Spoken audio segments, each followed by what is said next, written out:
Coucou les amis, j'espère que vous allez bien, c'est Force Pingouin et aujourd'hui, toute nouvelle vidéo de divulgation et vérité sur la médiumnité.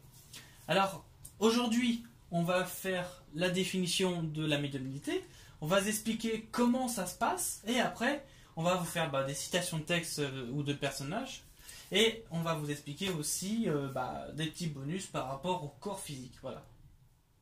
Et toutes plein de choses. Donc voilà. Aujourd'hui, divulgation et vérité sur médiumnité. Donc la médiumnité, qu'est-ce que c'est?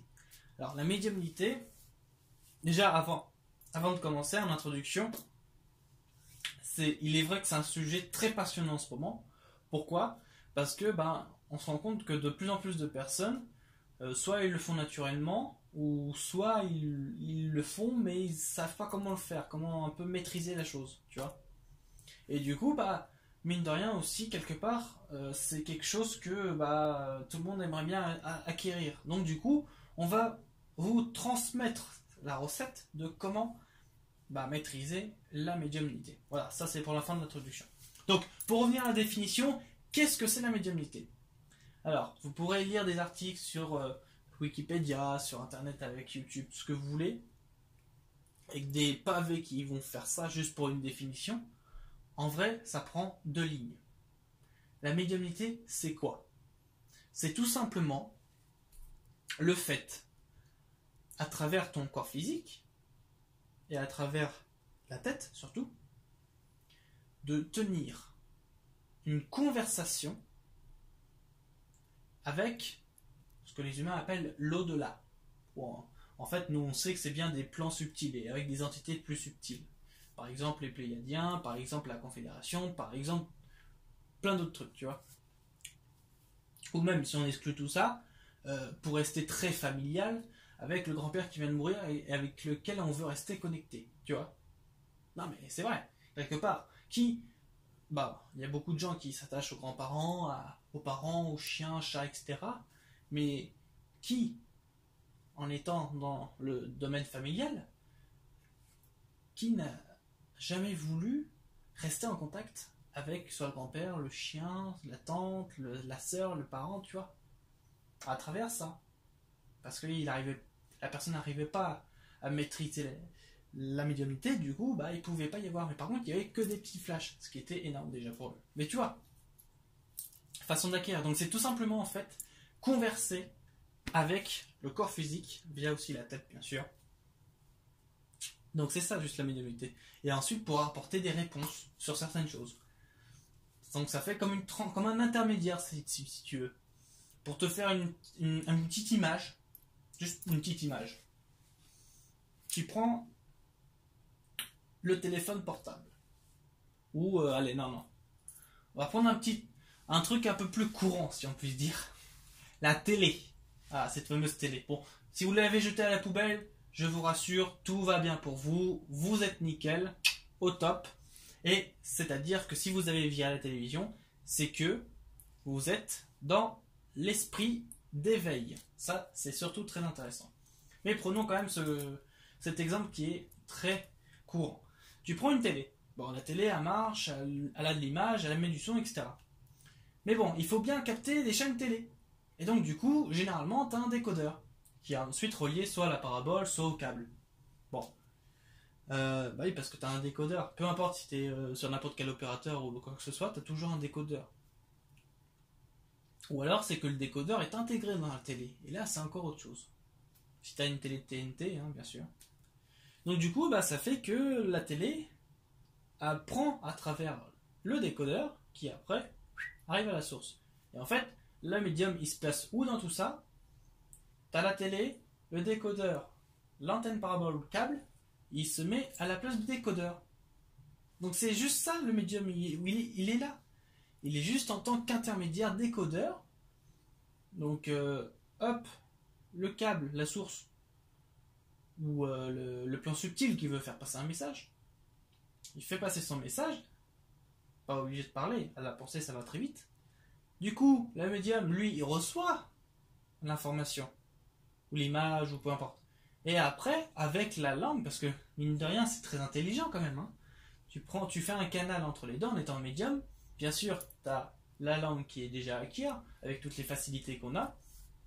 Puis en plus de ça, eh ben, c'est très vite. Une conversation, ça va extrêmement très vite. On va dire, le seul inconvénient, c'est que ça puise beaucoup d'énergie. Mais bon, ça c'est encore autre chose. Hein. Mais néanmoins, voilà. Ils n'ont pas besoin de venir avec traduction, machin, non.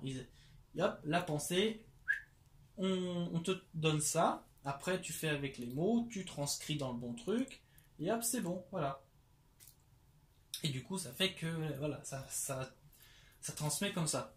Et après, une fois que le médium ou décodeur, ça dépend, a le message, hop, il transmet. Après, ça rejoint le décodeur à la télé, bah là, ça rejoint le médium, hop, à l'enregistreur ou à la personne qui souhaite avoir les réponses, voilà. Donc, il se trouve juste là, en fait, en tant qu'intermédiaire décodeur d'un plan subtil à un plan matériel. C'est juste ça. Idem, ça, on peut faire la même chose, mais après d'une autre manière, bien sûr, sur d'autres plans. Et ça, c'est encore le débat d'autres émissions. Enfin voilà, ça c'est pour la médiumnité. Alors du coup, je vous ai donné aussi la recette de comment faire. On va vous expliquer comment se comporter. Oui, parce que la médiumnité c'est bien, mais il faut savoir se comporter d'une manière très confortable. Parce que bon, effectivement, pour faire un entre-deux, on a un corps humain, physique, mais qui est en réalité juste un véhicule, comme dans lequel tu montes dans ta voiture. C'est-à-dire que pour te faire un schéma, qui est très long, mais en même temps qui est très très précis, et que c'est pareil, en fait, à travers cet exemple, vous allez voir que l'humain extériorise tout ce qu'il a en lui. Voilà. Donc, tu vas dans ta voiture. Bon. T'arrives, tu vas aller à ta voiture, puis après tu ouvres la porte, tu rentres dedans. Tu prends juste ce schéma-là. Ça, c'est la naissance. Voilà, c'est la naissance. D'accord? T'arrives, t'es hors matière. T'es dans l'immatériel. Parce que on considère le véhicule comme la matière. Donc, si t'es hors du véhicule, t'es hors de la matière. Donc après, tu viens, t'ouvres la porte. Bon, c'est une image, hein, pour dire que tu rentres dans le corps du ventre de la maman, pour faire le fœtus. Hop, puis après, tu t'assois et t'es confortable. Ça, c'est quand tu nais. Voilà. C'est la naissance. Et après, effectivement, pour faire avancer le véhicule, faut mettre la première. Hein, tu mets la première, généralement, embrayage, première, tu débrayes tout en accélérant, et après, ça avance. Hein, bon. Ça, c'est ce qu'on appelle les premiers pas. Oui, parce que, bon, t'es né, et ça, c'est bien, tu fais hop, tu gambardes à faire à quatre pattes, mais après, il y a tes premiers pas. Et les premiers pas, c'est un peu ça. C'est, t'essayes un petit peu, hop, un pas, oh, puis après, t'essayes un autre pas, et puis après, tu fais avancer comme ça, puis après, ça fait qu'aujourd'hui, tu marches très très vite, et voire même courir. Voilà, donc ça, c'est similaire au premier pas.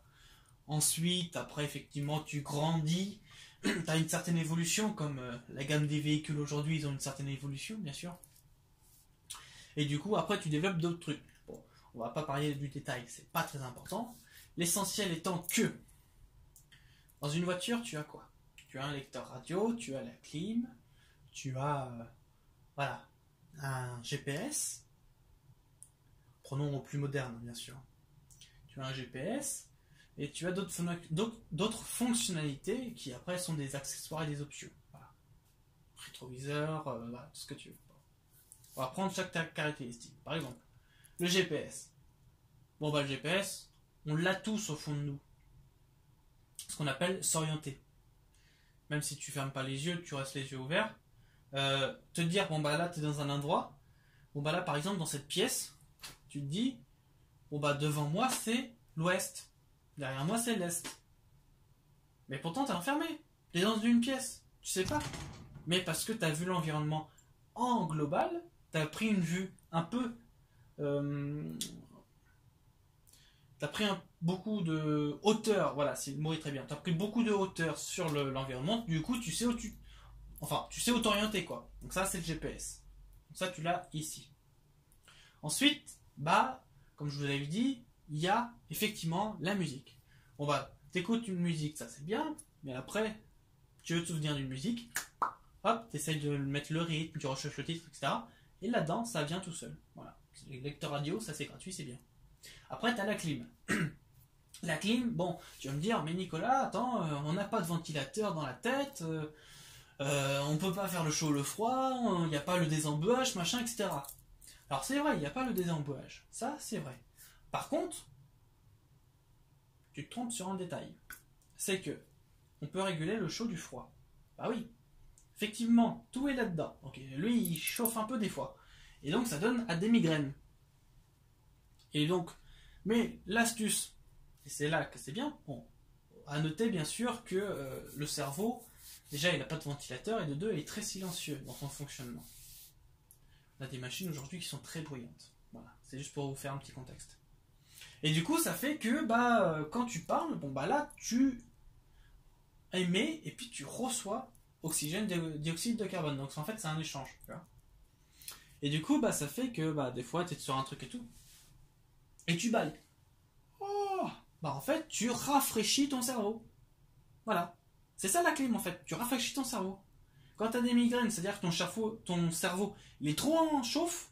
Enfin, il est en surchauffe quoi. Du coup, ça fait qu'il faut que tu l'aères. Donc forcément, si arriver à bailler, ça suffit pas, et tu vas dehors. Hop, tu prends l'air, tu te balades, peu importe, ça va faire du bien au cerveau. Comme d'autres trucs comme ça, tu vois. Ça, c'est la clim dans la voiture. Voilà, nous, on l'a dans la tête. C'est très très bien. Enfin voilà, c'est pour vous dire, il y a plein de similitudes comme ça qui font que dans le corps humain, on a vraiment tout ce qu'il faut. Et pour revenir à la médiumnité, donc c'est un véhicule à laquelle on a la glande pinéale dans le cerveau. Et la glande pinéale, comme je vous l'ai dit, c'est une antenne. Et du coup, ça fait que quand tu reçois, tu émets aussi. Et donc du coup, en fait, ils reçoivent la pensée. Donc, préalablement, bien sûr, il faut te mettre dans une position très confortable. Tu reçois la pensée, donc une conversation. C'est comme ça qu'ils font. Alors là, on vous donne pour la médiumnité, mais c'est un peu le même exemple pour la télépathie. Donc tu reçois une information, et après, ton information, toi, tu la visualises. D'accord ? Tu la visualises. Et après, tu la retranscris avec tes mots comme là je parle. Et comme vous parlez, bien sûr. Avec la langue française, avec les différentes langues. Et puis après, ça fait que, hop, tu recopies tout ça, ou alors tu t'enregistres, et puis après, tu recopies, tu vois. Bon. Ou alors, tu t'auto-parles, et du coup, ça fait qu'après, tu prends conscience de certaines choses, et là, ça fait une prise de conscience, et ensuite, ça fait une évolution qui, ensuite, est une cause à effet de tout ce qui est dans le bon sens. Voilà. Donc c'est juste ça en fait, t'es là, t'attends, la pensée elle vient, toi t'accueilles la pensée, et après t'as juste à la verbaliser, avec tes mots que tu connais, et du coup ça fait que tu vas verbaliser. Et après, c'est parti, hop, ça afflue, ça émet, ça afflue, ça afflue. Bon, le mieux c'est de fermer les yeux, ça c'est vrai. Donc tu fermes les yeux, puis après t'afflues, hop, blablabla, hop, t'enregistres, hop, tu notes. Blablabla, hop, t'enregistres, tu notes. Voilà. Puis après, c'est comme ça la médiumnité en fait. C'est comme ça. Alors, pour la télépathie, tu fais la même option, sauf que tu parles pas. Tu vois ? Aucune parole. C'est-à-dire que tu mets un scotch sur la bouche, tu vois, comme ça. Ça fait qu'il n'y a pas de parole. Mais, sans rigoler, tu reçois une pensée dans ta tête. Tu peux même avoir les yeux ouverts pour la télépathie, ça marche comme ça. Tu reçois une pensée. Du coup, tu reçois une réponse, hop, tu vas répondre directement. Donc tu reformules avec ta pensée.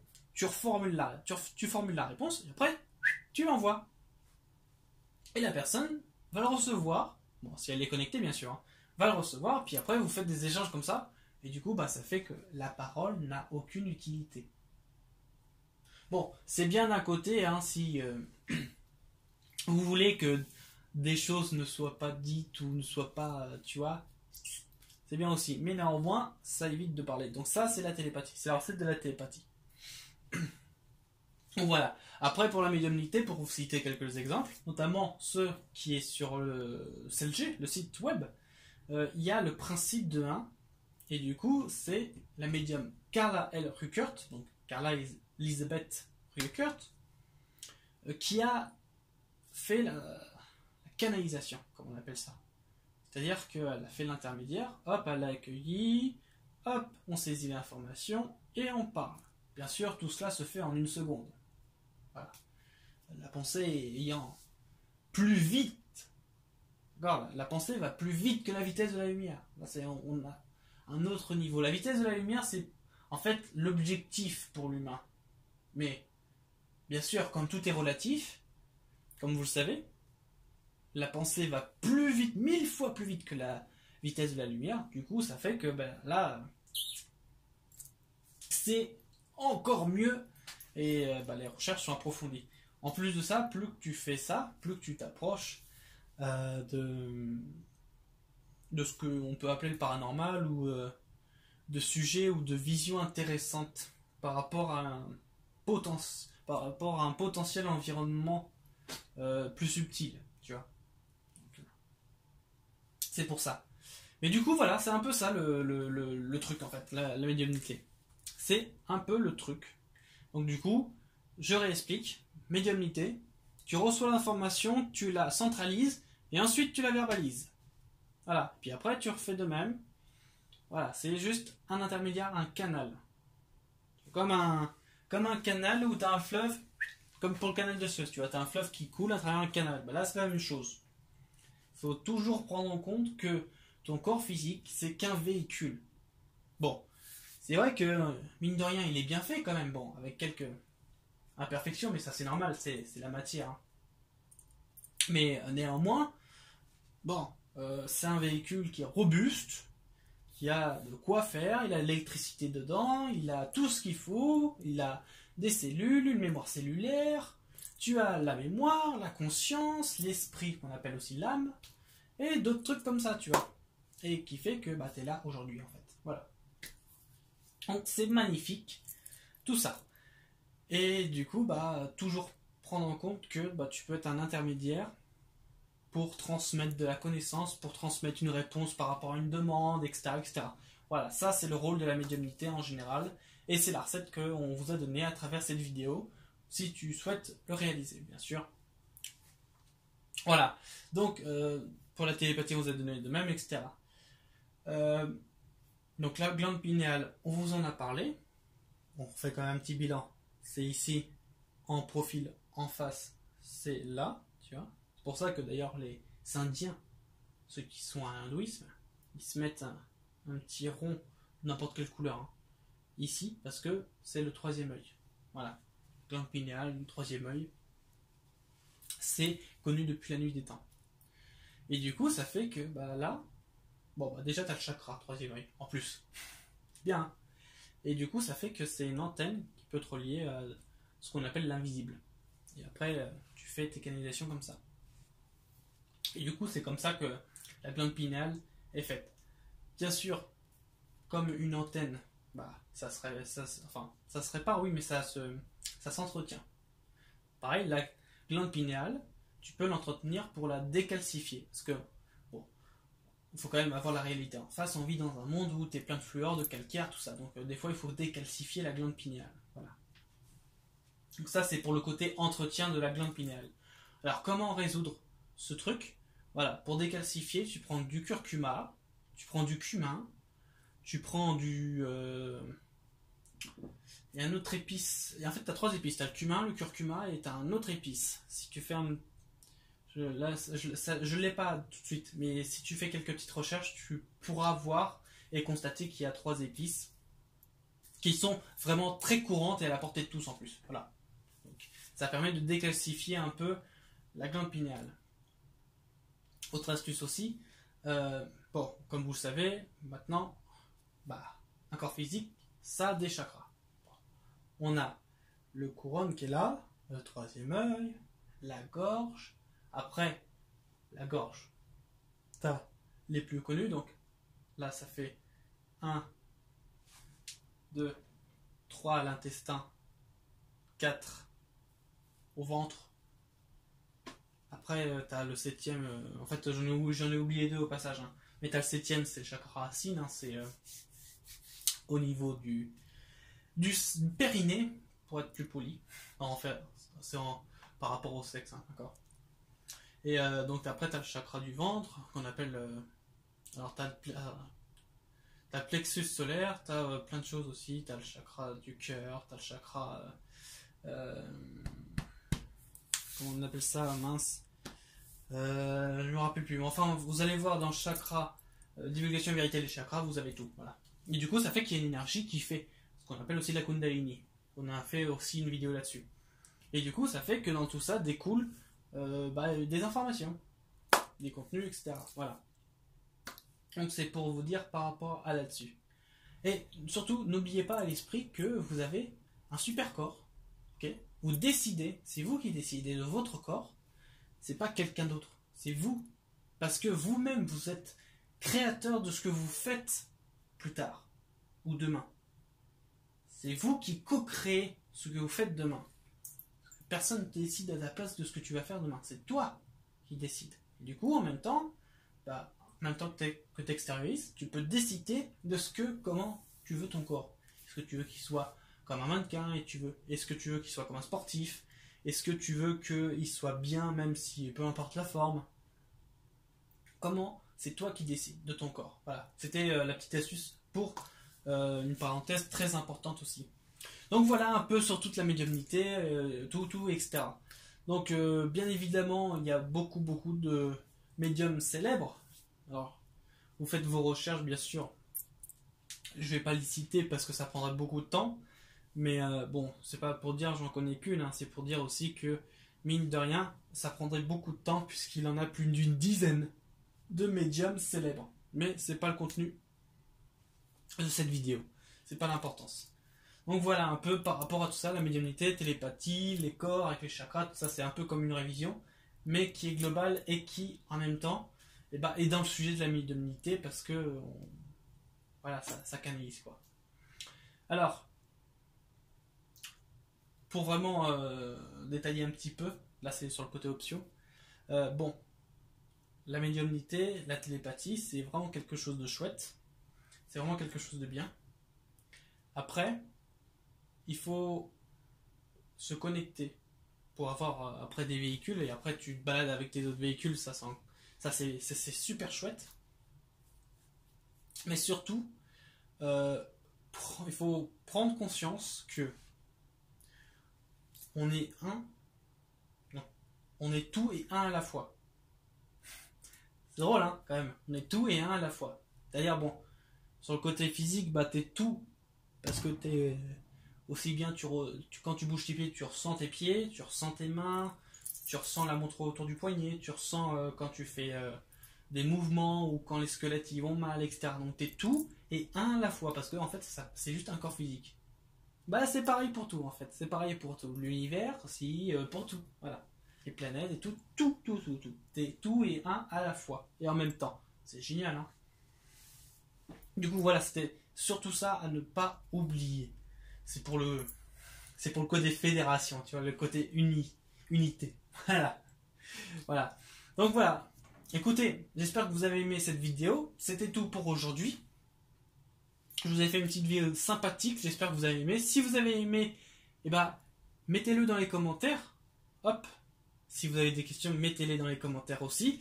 On vous y répondra avec grand plaisir et avec grande honnêteté, bien sûr. Si vous avez encore aimé la vidéo, mettez un pouce bleu. Un pouce bleu si vous avez aimé la vidéo, c'est pour le référencement. Voilà, un pouce bleu. Et surtout, n'hésitez pas à nous contacter pour diverses raisons, voilà, etc. On vous fera très bientôt un bilan. Comme aujourd'hui on est le 31 mai, demain on est sur le mois de juin, donc on vous fera très bientôt un bilan du mois de juin. Et donc, évidemment, on vous fera... on vous dira plein de choses sur les livres, sur ce qui se passe en ce moment, etc. Voilà. Je vous souhaite une très bonne soirée, les amis, et on se dit à très vite dans un nouvel épisode de Divulgation et Vérité. On vous laisse la surprise. Ça marche? Allez, les amis, bon appétit, bonne journée, et surtout, soyez positifs et naturels. Salut!